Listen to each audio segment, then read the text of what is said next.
ناظرین، آپ دیکھ رہے ہیں ہمارا چینل علم کی بہار اور میں ہوں آپ کا ہوسٹ علی۔ ناظرین، ایک دفعہ کا ذکر ہے کہ شیطان حضرت موسیٰ کے پاس آیا اور کہنے لگا کہ میں چاہتا ہوں کہ آپ کو 1003 نصیحتیں کروں۔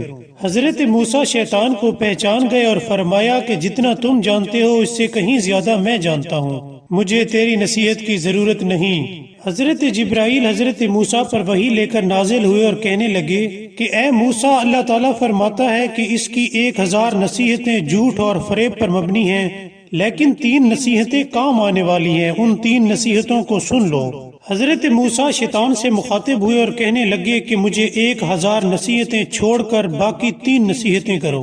ابلیس نے کہا کہ پہلی نصیحت یہ ہے کہ جب بھی کسی نیک کام کو انجام دینے کا ارادہ کرو تو فوراً اس کو انجام دو، ورنہ میں تمہیں پشیمان کر دوں گا۔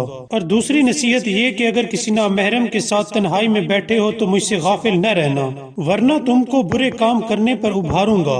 اور تیسری نصیحت یہ کہ جب بھی تمہیں غصہ آئے تو اپنی جگہ کو تبدیل کر لو، ورنہ تم کو لڑائی جھگڑے کے لیے تیار کر دوں گا۔